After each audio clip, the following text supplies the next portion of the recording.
கல்யாணம் ஃபிக்ஸ் ஆயிடுச்சா? தமிழ் மேட்ரிமோனிக்கு தேங்க்ஸ் சொல்லணும். 26 வருஷத்துக்கு முன்னாடி இதே தமிழ் மேட்ரிமோனி மூலமா தான் இவ அம்மாக்கும் கல்யாணம் பண்ணேன். கல்யாணம்னாலே தமிழ் மேட்ரிமோனி தான். எந்தெந்த கட்சிக்கு எத்தனை தொகுதிகள் சற்று நேரத்தில் அறிவிப்பு வெளியாக வாய்ப்பு. விவரங்களோடு இணைந்திருக்கிறார் செய்தியாளர் சந்தானம். பாஜகவுடைய தேர்தல் பொறுப்பாளர் பியூஷ் கோயல் அதிமுக தலைமை அலுவலகத்திற்கு வந்திருக்கிறார். அந்த காட்சிகளை பார்க்கிறோம். இன்னும் சற்று நேரத்தில் இதற்கான அறிவிப்பு வெளியாக வாய்ப்பு இருப்பதாகவும் சொல்லப்படுகிறது. கள நிலவரம் என்ன? பாஜக சார்பில் எத்தனை தொகுதிகள் கேட்டிருப்பதாக தகவல் வெளியாகி இருக்கிறது? என்ன விவரம்? கார்த்திகா, அதிமுக தலைமையிலான தேசிய ஜனநாயக கூட்டணியில இருக்கக்கூடிய பாஜக, அதே போன்று அமமுக பாமக உள்ளிட்ட கட்சிகளுடன் தொகுதி பங்கீடு பேச்சுவார்த்தை இன்று முடிவடைய இருக்கிறது. தற்போது வரை கூட்டணி உறுதியாகியிருந்தாலும் கூட எந்த கட்சிக்கு எவ்வளவு சீட் என்பது பொறுத்தவரை தேசிய ஜனநாயக கூட்டணி சார்பாக வெளிப்படையாக தெரிவிக்கவில்லை. இந்த 3 நாட்களுக்குள்ள பேச்சுவார்த்தை முடிவடையும் என்று அமித்ஷாவை சந்தித்த பின்பு அதிமுகவுடைய பொதுச் செயலாளர் எடப்பாடி பழனிசாமி தெரிவித்திருந்த நிலையில தற்போது சென்னை ராயப்பேட்டையில் இருக்கக்கூடிய அதிமுக அலுவலகத்திற்கு மத்திய அமைச்சர் பியூஷ் கோயல், அதே போன்று தமிழ்நாடு பாஜக மாநில தலைவர் நயினார் நாகேந்திரன், மத்திய இணையமைச்சராக இருக்கக்கூடிய எல் முருகன் உள்ளிட்டவர்கள் வந்திருக்கிறாங்க. அதே போன்று தேசிய ஜனநாயக கூட்டணியில் இருக்கக்கூடிய ஜான் பாண்டியன் உள்ளிட்டோரும் தற்போது அதிமுக அலுவலகத்திற்கு வந்திருக்கிறாங்க. அதே போன்று அமமுகவினுடைய பொதுச் செயலாளர் டிடிவி தினகரன் 9 ஆண்டுகளுக்கு பிறகு மீண்டும் ராயப்பேட்டையில் இருக்கக்கூடிய அதிமுக அலுவலகத்திற்கு வந்து தொகுதி பங்கீடு ஒப்பந்தத்தில் கையெழுத்திருக்கிறார். மிக முக்கியமான ஒரு நகர்வாக பார்க்கப்படுகிறது. அதிமுகவிலிருந்து நீக்கப்பட்ட பின்பு அதிமுகவை எதிர்த்து கட்சி தொடங்கிய அமமுக பொதுச் செயலாளராக இருக்கக்கூடிய டிடிவி தினகரன் 9 ஆண்டுகளுக்கு பிறகு மீண்டும் அதிமுக அலுவலகத்திற்கு வர இருக்கிறார். அதே போன்று பாமக தரப்புல அன்புமணி ராமதாஸ் வந்து கையெழுத்திட இருக்கிறார். அதிமுக கூட்டணியை பொறுத்த வரைக்கும் புரட்சி பாரதம், அதே போல் பாமகவுக்கு மட்டும் நேரடியாக அதிமுக வந்து தற்போது சீட் ஒப்பந்தம் என்பது நடைபெறுது. தேசிய ஜனநாயக கூட்டணியில் கடந்த நாடாளுமன்ற தேர்தலில் இடம்பெற்றிருந்த அமமுக, அதே போன்று ஜான் பாண்டியன் உள்ளிட்டவர்களுக்கு பாஜக மூலமாகவே சீட் வழங்கியிருக்கிறது. ஒட்டுமொத்தமாக தேசிய ஜனநாயக கூட்டணிக்கு 40 இடங்கள் வரை வழங்கப்படுவதற்கான வாய்ப்பு இருக்க.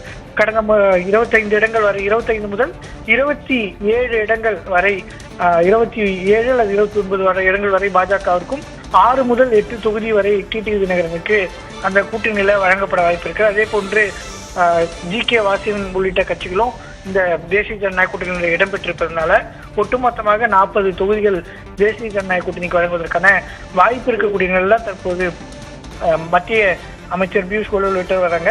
அனைத்து கட்சியுடனான கூட்டணி ஒப்பந்தம் இன்றே கையெழுத்தாக இருப்பதாக தெரிகிறது. கார்த்திகா, சந்தானம், பாஜக தரப்பிலிருந்து எத்தனை தொகுதிகளாக டிமாண்ட்ஸ் வச்சாங்க? இப்ப நீங்க சொல்லக்கூடிய கணக்குப்படி 40 தொகுதிகள்ன்ற ஊகத்தை சொல்றீங்க.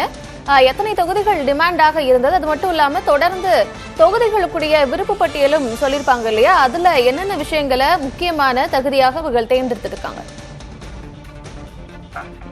பாஜக தேசிய ஜனநாயக கூட்டணி பொறுத்த வரைக்கும் பார்த்தீங்கன்னா 50 தொகுதிகள் மேலே, 55 தொகுதிகள் வரை அவர்கள் கேட்டிருந்தாலும் கூட அதிமுக பொதுச் செயலாளர் எடப்பாடி பழனிசாமி பொறுத்த வரைக்கும் கடந்த தேர்தலில் பாஜகவுக்கு எத்தனை சீட்டுகள் வழங்கப்பட்டதோ அதுல இருந்து 1 முதல் ஒரு 2-3 தொகுதிகள் மட்டுமே உயர்த்துவதற்கான திடமாக இருந்தார். அதிக தொகுதிகளில் ஜனநாயக கூட்டணி வழங்காம 170 தொகுதிகள் வரை, 175 தொகுதிகள் வரை வந்து இரட்டை இலட்சணத்துல இந்த தேர்தலில் போட்டியிட வேண்டும் என்ற உறுதியாக இருந்தார். இருப்பினும் கூட பாஜக தரப்புல வந்து அதிக தொகுதிகள் கேட்கப்பட்டனால் கூட இந்த தேர்தலில் வெற்றி பெற வேண்டும் என்றால் இரட்டை இலை சின்னத்தில் அதிக தொகுதிகள் போட்டியிட வேண்டும் என்று அதிமுகவுடைய பொதுச் செயலாளரிடமாக இருந்த பட்சத்தில் தான் தற்போது அவர்களுக்கு இந்த பேச்சுவார்த்தை என்பது நேரடியாக நடைபெற கூட டெல்லியில உள்துறை அமைச்சர் அமித்ஷா மூலமாக அதிமுகவுடைய கருத்துக்களை தொடர்ந்து தெரிவிக்கப்பட்டிருந்தது.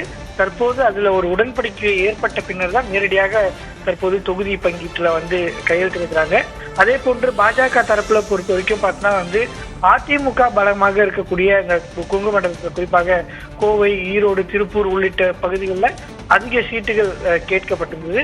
இருப்பினும் கூட அந்த இடங்கள்ல ஏற்கனவே அதிமுக பலமாக இருக்கிறது. அதே போன்று அதிமுக சார்பாக தொடர்ந்து வெற்றி பெறக்கூடிய வேட்பாளர்கள் இருப்பதன் காரணமாக அங்கு அதிக தொகுதிகள் வழங்க முடியாது என்றும் அதிமுகவுடைய பொதுச் செயலாளர் எடப்பாடி பழனிசாமி குறிப்பிட்டிருக்கார். இருப்பினும் கூட முன்னாள் பாஜக மாநில தலைவர் அண்ணாமலை, அதே போன்று வானதி சீனிவாசன் 2 பேர் கோயம்புத்தூர்ல போட்டியிடுவதற்கு வாய்ப்பு இருப்பதாக தெரியுது.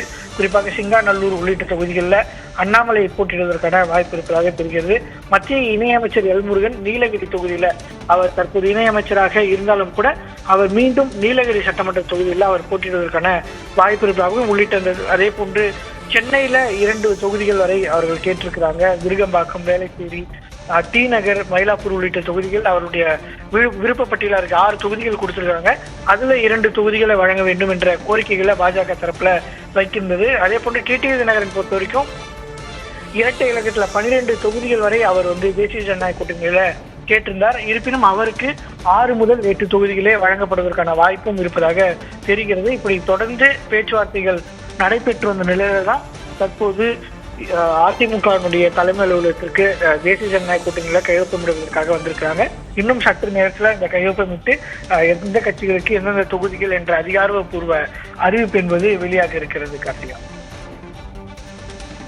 சந்தானம், பாஜகவை பொறுத்த வரைக்கும் இந்த தேசிய ஜனநாயக கூட்டணியில் இருக்கக்கூடிய சில சிறு கட்சிகளை தாமரை சின்னத்தில் போட்டியிட வைப்பதற்கான திட்டம் இருந்ததாக தகவல் வெளியாக இருந்தது. இந்நிலையில அதனுடைய நிலவரம் தற்போது என்ன? நிச்சயமா பல்வேறு கட்சிகள் அந்த இரட்டை இலை சின்னத்துல போட்டியிடுவதா அல்லது தாமரை சின்னத்துல போட்டியிடுவதா என்ற அந்த பேச்சுவார்த்தை என்பது நடைபெற்றது. இது தொடர்பாக அதிமுகனுடைய பொதுச் செயலாளர் உள்துறை அமைச்சரிடம் பேசியதாக தெரிந்தாலும் கூட தற்போது அவர்களுடைய முடிவு என்னவா இருக்கிறது, அவர்கள் தாமரை சின்னத்தில் தான் போட்டியிடுறாங்களா என்ற முடிவு என்பது வெளிப்படையாக அறிவிக்காவிட்டாலும் கூட கடந்த நாடாளுமன்ற தேர்தலில் தேசிய ஜனநாயக கூட்டணியில் இடம்பெற்றிருந்த அனைத்து கட்சியுமே தற்போதும் நாங்கள் தேசிய ஜனநாயக கூட்டணியில் தான் இருக்கிறோம், அவங்க மூலதான் சீட் பெறுவோம் என்று தெரிவித்ததன் காரணமாக அவர்கள் மீண்டும் தாமரை சின்னத்தில் தான் போட்டியிடுவாங்க என்றே எதிர்பார்க்கப்படுகிறது. இருப்பினும் கூட அது தொடர்பாக தற்போது வரை அதிகாரப்பூர்வ அறிவிப்பு வெளியாகாமல் இருக்கிறது. இருப்பினும் இவரை பொறுத்த வரைக்கும் ஜி.கே. வாசனை பொறுத்த வரைக்கும் அவர் மிதிவண்டி சின்னத்துல தான் போட்டியிடுவதற்கான வாய்ப்பு இருக்கு. அவர் 4 தொகுதிகள் வரை கேட்டிருக்கிறார். அந்த அவர் நிற்கக்கூடிய அந்த கட்சி நிற்கக்கூடிய தொகுதிகளில் அவர்கள் மிதிவண்டி சின்னத்திலும் ஜான் பாண்டியன் உள்ளிட்டவர்கள் தாமரை சின்னத்துல போட்டியிடுவதற்கான வாய்ப்பு தான் அதிகமா இருக்கு. அதுதான் தேசிய ஜனநாயக கூட்டணி மூலமாக அவருடைய ஒப்பந்தமாகவும் இருப்பதாக தெரிகிறது. இது அனைத்துக்குமான பதில் இன்னும் சற்று நேரத்தில் கிடைக்க இருக்கிறது. மிக முக்கியமான நகர்வாக டிடிவி தினகரன் இந்த தேசிய ஜனநாயக கூட்டணியில் அதிமுக இணைந்த போது அதிமுகவுக்கு அவருடைய வாக்குகள் வருமா, மீண்டும் அமமுகவுக்கு சென்றவர்கள் அதிமுகவுக்கு வாக்களிப்பார்களா, அவருடைய பிரச்சனை சுமூகமாக தீர்க்கப்படுமா என்ற கேள்விகள் இருக்கக்கூடிய நிலைதான் டிடிவி தினகரன் அதிமுக அலுவலகத்திற்கு மீண்டும் வருவது மிக முக்கியமாக பார்க்கப்படுகிறது. அந்த காட்சிகளை பார்க்கும் பட்சத்துல இந்த கூட்டணி எவ்வளவு ஜெல்லா இருக்கு அப்படின்றத எல்லாருக்கும் கடத்தும் வகையில் தான் இந்த ஒப்பந்தம் கட்சி அலுவலகத்தில் கையெழுத்திடுவதற்கான ஏற்பாடுகள் மேற்கொள்ளப்பட்டது. கார்த்திகா, நிச்சயமாக சந்தானம், இன்னும் சற்று நேரத்தில் அதிகாரப்பூர்வ அறிவிப்பு வெளியாகும் அதற்கான வாய்ப்பு இருப்பதாக சொல்லப்படுகிறது. தொடர்ந்து இணைப்பில் இருங்க, மீண்டும் பேசலாம். தமிழ் மேட்ரிமோனிக்கு தேங்க்ஸ் சொல்லணும். 26 வருஷத்துக்கு முன்னாடி இதே தமிழ் மேட்ரிமோனி மூலமா தான் இவ அம்மாக்கும் கல்யாணம் பண்ணேன். கல்யாணம்னாலே தமிழ் மேட்ரிமோனி தான்.